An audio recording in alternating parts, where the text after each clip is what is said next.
यत्र नार्यस्तु पूज्यन्ते रमन्ते तत्र देवता, यानी कि जहाँ नारियों की पूजा होती है वहाँ देवता निवास करते हैं। ऐसा मानने वाले हमारे देश में 9 अगस्त 2024 को न ही सिर्फ एक नारी के आत्मसम्मान को कुचला जाता है, बल्कि बड़ी बेरहमी से उसकी हत्या कर दी जाती है। जी हाँ, कोलकाता के आरजीकर मेडिकल हॉस्पिटल में एक ट्रेनी डॉक्टर का रेप के बाद मर्डर हो जाता है, वो भी तब जब 36 घंटे की शिफ्ट में बैक टू बैक काम करने के बाद वो थोड़ी देर आराम करने के लिए सेमिनार हॉल में जाती है। लेकिन उसे क्या पता था कि थोड़ी देर का आराम उसे मौत की नींद सुलाने वाला है। वहीं दूसरी तरफ नशे में धुत संजय रॉय रात के करीबन 4 बजे सेमिनार हॉल में एंटर करता है और अभ्या को सेमिनार हॉल में अकेला देखकर उस पर हमला कर देता है। ट्रेन्ड बॉक्सर रह चुका संजय उसकी आंखों पर हमला करता है, जिस वजह से चश्मे का कांच टूटकर अभ्या की आंखों में जा गिरता है, जिस वजह से आंखों से खून निकलने लगता है। और इसके बाद वो इंसानियत की सारी हदें पार करके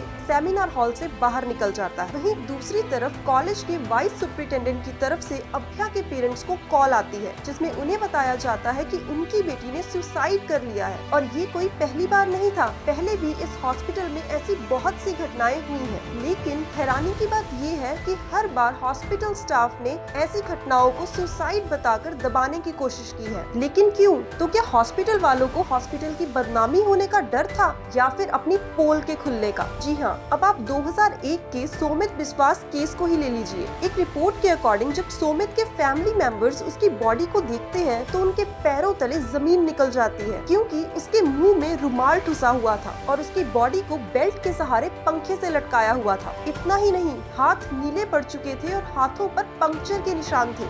सोमित के पेरेंट्स ने पुलिस को समझाने की भी कोशिश की कि ये सुसाइड नहीं है, लेकिन उनकी बात पर किसी ने गौर नहीं किया और पुलिस वालों ने इस बात को इग्नोर करके केस ही क्लोज कर दिया। और फिर इस मर्डर के केस को भी हॉस्पिटल वालों ने सुसाइड बताकर दबा दिया। ऐसा माना जाता है कि सुमित्र को हॉस्पिटल में चल रहे सेक्स रैकेट का पता चल चुका था और वो इसे एक्सपोज करने वाला था, जिस वजह से उसका मर्डर किया गया। फिर आता है साल 2003, जब एक MBBS इंटर्न हॉस्पिटल की बिल्डिंग से गिरकर मर जाता है, जिस पर पुलिस का कहना था कि स्टूडेंट ने एंटी डिप्रेसेंट ड्रग्स ली हुई थी और कूदने से पहले उसने अपनी कलाई को भी काट लिया था। लेकिन वहाँ पर भी पुलिस को कोई सुसाइड नोट नहीं मिलता। वहीं साल 2020 में एक फीमेल इंटर्न कॉलेज के 6th फ्लोर से कूदकर अपनी जान दे देती है, जिस पर हॉस्पिटल वालों का कहना था कि वो डिप्रेशन में थी, जिस वजह से उसने अपनी जान दे दी। लेकिन वहाँ पर भी पुलिस को कोई सुसाइड नोट नहीं मिलता। Well, coming back to the present scenario, अब इस पूरे इंसिडेंट पर प्रिंसिपल सर का कहना था कि अभ्या का इतनी रात में अकेले सेमिनार रूम में जाना एक बहुत ही इररिस्पॉन्सिबल बात है।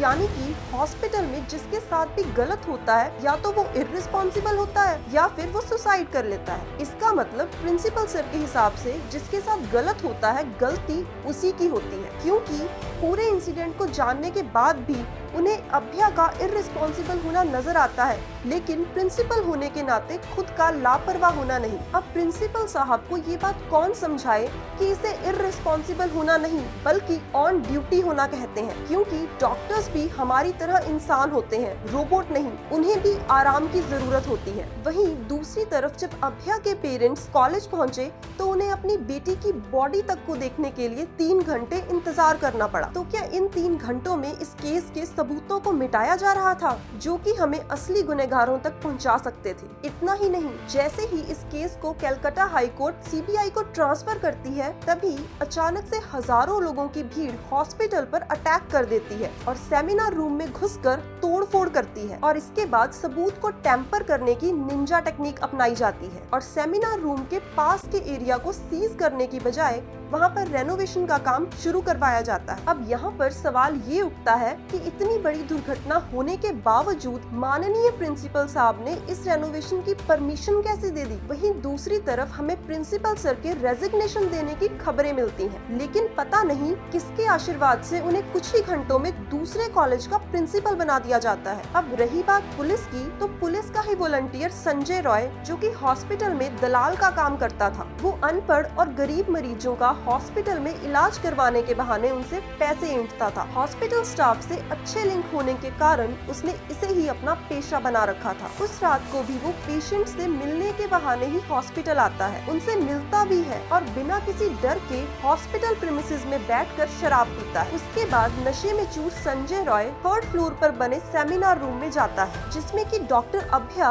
पहले से ही आराम कर रही होती है। डॉक्टर को अकेला देखकर उसकी नीयत खराब होती है और वो उसके पास जाता है। फिर डॉक्टर के विरोध करने पर संजय उस पर हमला कर देता है और उसे बुरी तरह घायल कर देता है। पोस्टमार्टम की रिपोर्ट के अकॉर्डिंग अभ्या के मुंह, आंखों और प्राइवेट पार्ट में से खून निकल रहा था और तो और उसकी बॉडी पर बहुत सारे इंजरी के मार्क्स भी थे। आपकी जानकारी के लिए बता दूं कि इतना बड़ा कांड हो जाने के बावजूद अभ्या का पोस्टमार्टम इसी हॉस्पिटल में करवाया जाता है। अब हॉस्पिटल स्टाफ के शक के घेरे में होने के बावजूद इसी कॉलेज में पोस्टमार्टम करवाना क्या पुलिस के दोगले स्वभाव को नहीं दर्शाता, या फिर उस दिन कोई और हॉस्पिटल खुला ही नहीं था? वहीं दूसरी तरफ इतनी हैवानियत करने के बाद भी संजय रॉय बेफिक्र होकर उस हॉस्पिटल से निकलता है और पुलिस की ही एक बैरक में जाकर सो जाता है, जहां वो अक्सर ही सोया करता था। और ये सब बातें संजय ने पुलिस को इन्वेस्टिगेशन के दौरान बताई। इतना ही नहीं, पकड़े जाने पर संजय कहता है कि हाँ,